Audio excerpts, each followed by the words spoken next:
Nerazzurri fans from all over the world, welcome to the Interglobe. Today, I'm happy because we're going to talk about the best coach in Inter's history, Simone Inzaghi. And no, it's not by chance that this video comes right after the one dedicated to Antonio Conte, because there are many differences between the two and so many differences that lean towards Simone. And this is incredible because when Conte left, I remember I was distraught, desperate, so disappointed, because I really loved him, because he brought us the Serie A after more than a decade without trophies. So he did something really outstanding. He even brought us to the final of the UEFA Cup, so the Europe League. So he did something really noticeable for Inter, and I was pretty sure that Simone Inzaghi would not deliver up to his level. So he was kind of a be serious coach for me at that time, coming from Lazio. Yes, Lazio did something good, especially in Coppa Italia, but in general, he was not one of the coaches on everybody's mind when thinking about a replacement of a certain stature after Conte. People, were dreaming about the usual ones, Guardiola, Klopp, but of course they were not available for our budgets. Anyway, he arrived and sort of under the radar started delivering in a way that was difficult to foresee, honestly. Starting from the very first game, I think we won it 4-0, but from then on, in general, Inter, the year that Inzaghi arrived, played a football that was mind-blowing, literally. We were used to Conte, who is definitely a warrior, has definitely his positive sides, but his way of playing is kind of obsolete and revolves around mainly defending. We see it even nowadays with Napoli. Defense is the most important part of his game. With Inzaghi, it was different. Players were fluid, changing roles. It was really a show to see Inter play. We didn't win the championship. We lost it by 1 point to Milan, but yet we definitely delivered in terms of tactics and also improvement in the single players. What I love about Inzaghi is, apart from the tactics, he's a tactics genius, but I love his low profile, again, compared to Conte, who is totally the opposite. He, for me, is a communication master, not like Mu, because Mu was great in giving to the media the right headlines, being very bold and irreverent in his communication. So he was kind of taking all the pressure and the burden of leading a team like Inter on his shoulders, protecting the players. But what I see with Inzaghi is that he's very diplomatic, incredibly diplomatic. I remember times in which Allegri openly attacked him, even Conte did it in some occasions, but he always replies with a smile. He never falls into the trap of scandalistic announcements or just simple verbal fights with his colleagues. And I think this is so great. It keeps the environment calm. He works in total harmony with the club and with the players. And this is so positive, and you just feel it. You feel the value of that on the pitch, among the players, everywhere, in every day that you witness Inter's schedule or games or trainings or trips, anything. He's always calm, and I love that. So while Conte was basically throwing gasoline on fire, he always,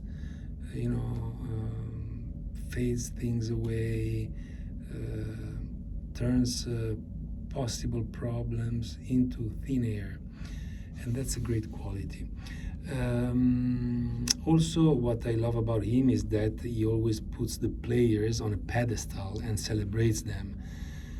We all remember what Antonio Conte said after the defeat with Borussia Dortmund when he was in the Champions League, winning 2-0 in the first half and ended up losing 3-2. He said, how can you ask me to perform at a certain level with players like Sensi coming from Sassuolo and Barella coming from Cagliari? So he blamed the players. I've never seen Inzaghi doing everything like that. And that's noticeable as well.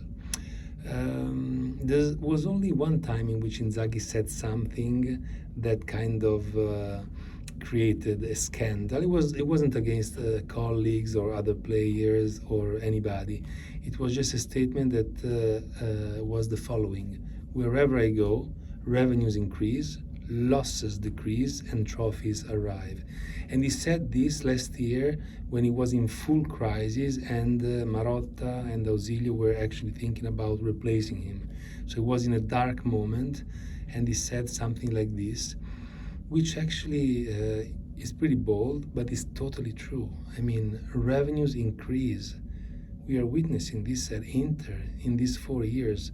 He brought to the team something like 200 and more million euros with what he did, especially in the Champions League, of course, with 2 finals in 3 years. He also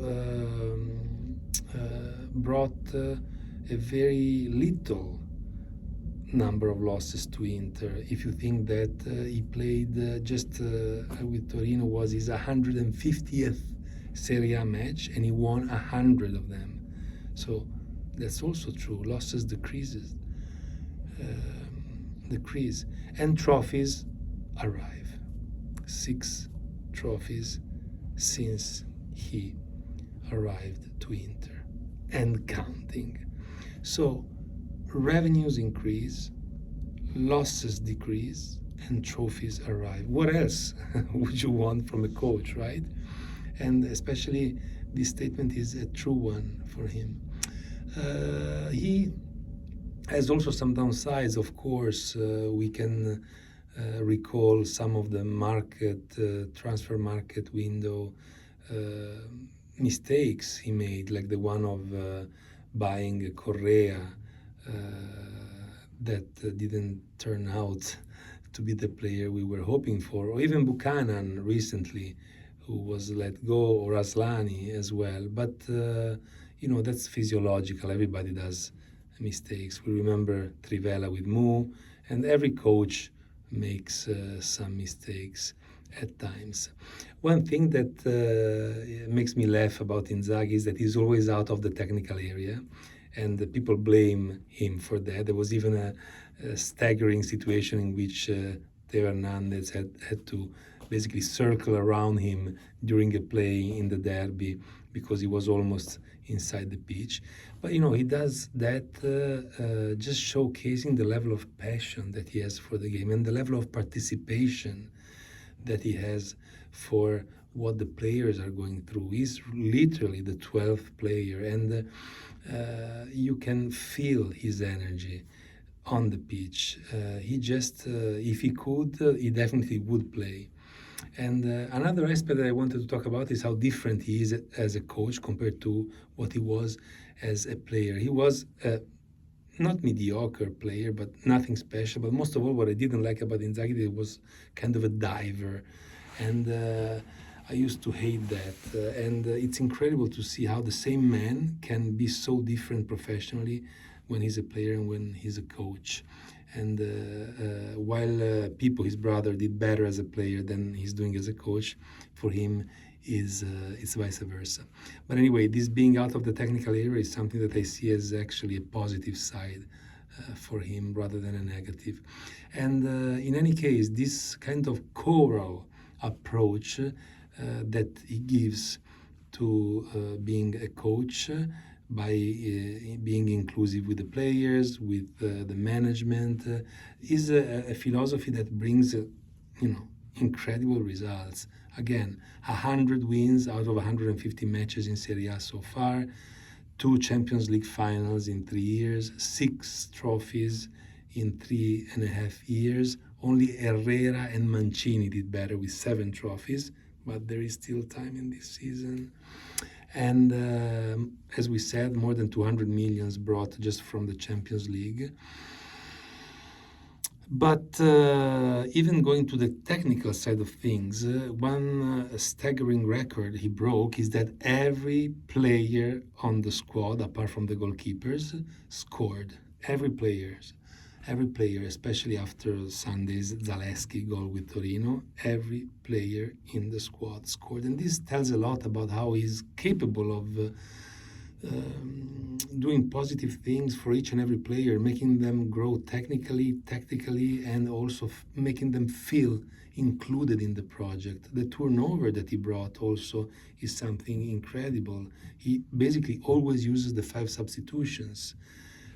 Also, the innovations to the game, not only the fluidity of the players, but this fact that he always substitutes players after the yellow card to prevent the red card from coming, that many people saw as a stupid habit, in fact turned out to be very, very valuable. The first red card for Inter arrived in March of this year, so after 6 and more months from the start of the season. This is incredible, right?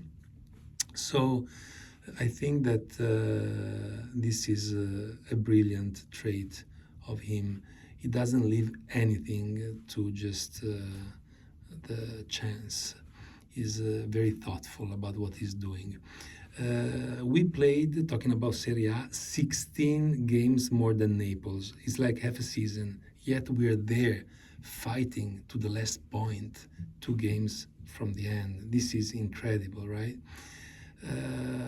Players, as I was mentioning, improve with him. We have seen coaches like Motta, under which players basically fail completely to improve, and on the contrary, they become worse and worse. Vlahovic is one example, Danilo is another one, Fagioli. Just talking about this season. For Inzaghi, he did incredible things with Di Marco, who was ostracized by Conte and now is one of the best defenders or the best wing players around. Çalhanoğlu, I mean, he invented Çalhanoğlu in the role that he's playing in nowadays, and he's probably the best in that role in the world.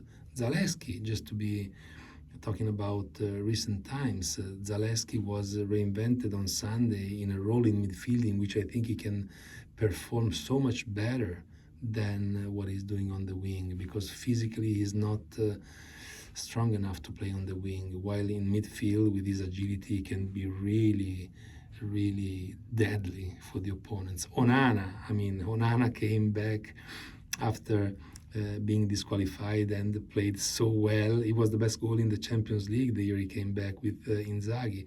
So much so that he was sold to United for 55 millions. Again, talking about the money that Inzaghi brings to the club. Bisek, he came and nobody knew even who he was, and now he's playing the German national team. Tremendous improvement. Carlos Augusto, coming from Monza, again, a normal player who is now a very solid resource for us. Mkhitaryan, basically discarded from Rome as a player at the end of the career, and look at what he's doing. Dumfries, exponential growth. He's now one of the best in his role in Europe. Thuram, sharing the merit with Ausilio, transformed from a forward who plays on the wing into a center attack. And what a player. I mean, incredible. Darmian, when he arrived, nobody wanted him even, yet he turned out to be a decisive player, especially in the Serie A league we won with Conte. And to finish it all, Acerbi. I remember when Acerbi came to Inter, I was very disappointed. I never thought he could perform well. He was, again, a player almost at the end of his career, a Milanista in his heart, because he used to be a Milan supporter. And there was even a scandal because the year before coming, when he played against Milan and he lost, at the very last moment he smiled to the camera, and Inter players were questioning his integrity then because Milan won the championship. So Inzaghi really did miracles. some flops, as we mentioned, like Correa or Buchanan or Aslani, but that's only normal. He leads and plays with the best 3-5-2 in the world. The way he plays 3-5-2 is unparalleled. The fluidity of the players, the mechanisms, the lubrication. It's incredible, incredible. Innovative tactics, rotations that sometimes see all 10 players on the pitch in different positions from their original ones. Yes, all 10 of them in different positions. That's like an organized chaos, and he's a master at that. And one last thing I want to mention is that when Inter scored the 4-3 goal against Barcelona with Frattesi, we had seven players, not 1, 2, or 3, 4, 5, or 6. 7 out of the 10 players of Inter were in the box of Barcelona after 99 minutes. Do I need to add anything? I don't think so. He is the best coach of Inter's history. Inter has never played this well, not even with Mancini or with Mu. So it's just a joy for the eyes to watch Inter play. And we don't have any dribbler in our team. We are the last team in terms of attempted dribblings in Serie A and probably even in Europe. Zalewski is basically the only one who can dribble. But this, again, is something that goes to his merit, because it means that we need to get to the goal by organization and playing and being aggressive on the spaces that are left free on the pitch. So, Inzaghi, Simone, thank you for existing. You are the best thing that happened to Inter in probably in its whole history. That's it for today's video. If you enjoyed it, please punch the like button. Subscribe, that would be very important for me, and leave a comment if you can. I'd love to see what you think. That's it for today. Thank you so much for watching, and as always, Forza Magica Inter. Ciao.